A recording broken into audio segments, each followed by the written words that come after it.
Bonjour à tous, dans cette vidéo je vais vous parler de comment devenir sapeur-pompier. Donc, donc on peut voir justement que c'est un diaporama que j'ai utilisé pour justement me présenter le métier de sapeur-pompier. Donc quel est le métier le plus reconnu par les Français? Vous devez bien sûr que c'est le métier de sapeur-pompier. Donc pour utiliser le métier de sapeur-pompier, nous allons voir plusieurs axes, notamment le premier axe qui est l'organisation des corps de sapeurs-pompiers. Il faut savoir que de nos jours, les pompiers de Paris, Marseille, Sécurité Civile ne sont pas que les pompiers comme nous pensons. Car quand nous pensons pompiers, nous pensons la plupart du temps pompiers de Marseille, pompiers de Paris, et justement ces pompiers dépendent du ministère des Armées. Alors que les pompiers des communes et des autres départements dépendent du ministère de l'Intérieur et des SDIS. Les SDIS, pour ceux qui ne savent pas ce que ça veut dire, c'est le service départemental d'incendie et de secours. C'est lui qui gère tout ce qui se passe au niveau du département dans les centres de secours. Donc le service du feu des secteurs ruraux se compose donc dans les casernes, donc dans les CS, dans les CIF, les centres d'incendie et de secours, vous retrouverez des pompiers volontaires qui sont justement la plupart du temps sur les secteurs ruraux.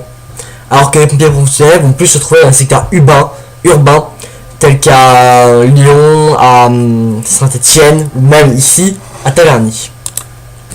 Donc on peut voir qu'en 2014 on va dénombrer 52 600 sapeurs-pompiers professionnels, dont 12 400 qui sont militaires. Donc cela prouve bien que la plupart des pompiers ne sont pas militaires, et plus des pompiers en dehors.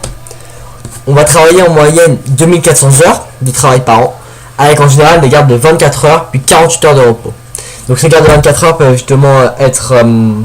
donc les gardes se passent de 8 heures du matin à 8 heures le lendemain pour les 24 heures, et pour les 12 heures de 8 heures du matin à 20 heures et de 20 heures à 8 heures. Et donc ces gardes c'est exactement les mêmes pour les sapeurs-pompiers volontaires, dont en 2014 ils étaient 192 300. Sachant que l'activité de sapeur-pompier volontaire est une activité accessoire. Mais le sapeur-pompier volontaire doit à travers des gardes d'astreinte d'exercice participer au service. C'est-à-dire qu'en gros, vous n'êtes pas pompier, vous êtes pompier mais vous n'êtes jamais, vous n'êtes pas considéré comme quelqu'un en service. Justement, à travers les gardes, vous allez pouvoir aider à améliorer le service et même à aider la population. Donc quels sont les accès au métier de sapeur-pompier? Donc les pompiers professionnels vont être recrutés sur un concours ouvert aux titulaires du niveau du diplôme national du brevet. Donc messieurs, si vous ne savez pas quoi faire après votre brevet, vous pouvez toujours essayer d'aller postuler pour les pompiers, car il faut voir que justement si vous êtes pompier professionnel, c'est pas que c'est démocratisé, mais c'est toujours préférable. Pour les lieutenants de sapeurs-pompiers professionnels, c'est par un concours interne et externe, donc avec une licence Bac+3 par contre. Les sapeurs-pompiers volontaires sont recrutés à partir de 16 ans sur aptitude physique et médicale, ça dépend des départements, car dans le Val d'Oise, on a à partir de 18 ans. Les jeunes sapeurs-pompiers sont recrutés à partir de 10 ans sur aptitude physique et médicale. Pour tout ce qui est des jeunes sapeurs-pompiers, vous me direz si vous voulez justement une autre vidéo, et si vous voulez que je vous présente vraiment en détail tout ce qui se passe pendant les JSP, donc les jeunes sapeurs-pompiers, ou si vous voulez que je vous présente juste comme ça, sous forme d'un diaporama, un peu tout ce qu'on leur fait faire durant leurs heures quotidiennes.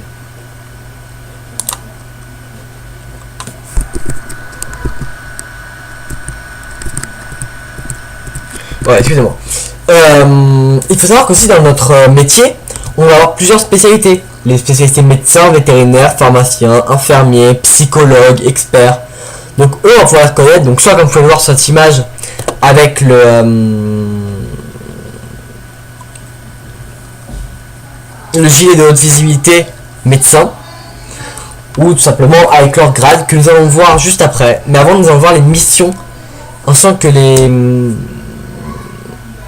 missions de protection de biens des personnes et de l'environnement, ce sont les missions de base chez les sapeurs-pompiers. Les sapeurs-pompiers, on va réaliser environ 500 000 interventions par an. C'est un chiffre qui a été récolté dans toute la France. Parce que dans une caserne à 500 000 interventions, je pense que vous douillez toute la journée.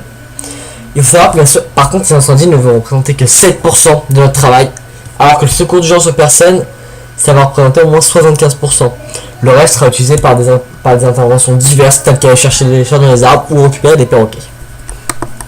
Donc au niveau de une carrière, comme vous pouvez le voir, vous avez la plupart des grades. Donc quand vous commencez en tant que sapeur-pompier, vous commencerez par le grade de sapeur de classe, puis première classe, caporal, caporal-chef, sergent, sergent-chef, adjudant, adjudant-chef. Enfin, quand vous serez adjudant-chef, vous ne pourrez pas aller plus loin car le reste se fait sous concours. Le grade de major n'existe malheureusement plus, donc vous passerez lieutenant, capitaine, commandant, lieutenant-colonel, colonel. Toutes ces personnes ont des appellations particulières. On peut voir justement qu'à partir de sergent, on dit... Non, à partir d'adjudant, on dit bonjour mon adjudant.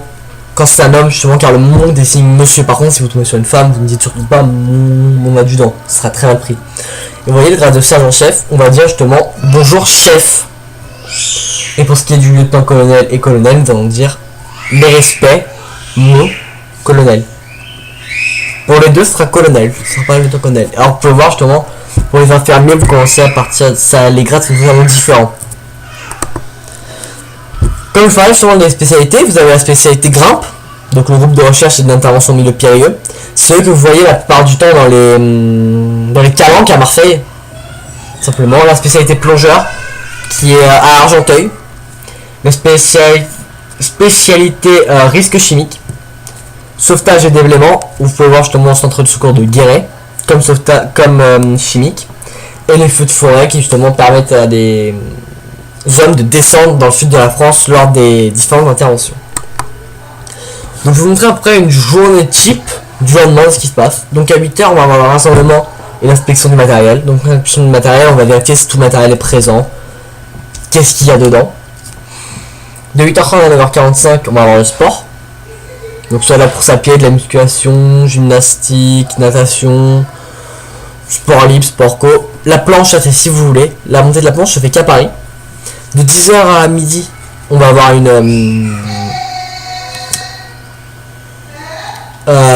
manœuvre. Donc soit qui peut être une manœuvre secouriste ou une manœuvre incendie, ou même opérations diverses. À 13h45, il y a le rassemblement. Donc justement, ensuite on attaque tout de suite par l'entretien du centre de secours, donc les locaux. Pendant qu'il y a les tâches administratives, entretien des engins, le matériel. 16h30, 17h30, vous allez aller faire du sport. 17h30, c'est pas que vous n'avez plus rien à faire, c'est que la plupart du temps à 17h30 c'est dépasser le sport, donc vous faites un peu plus de sport, vous voyez des choses avec du personnel, vous faites vraiment d'astreinte. Bien sûr, pas oublier que pendant toute la journée vous avez les différentes interventions. Donc voilà, je vous laisse répondre en commentaire à cette question, qui veut devenir pompier. Donc voilà, j'espère que ça vous aura plu.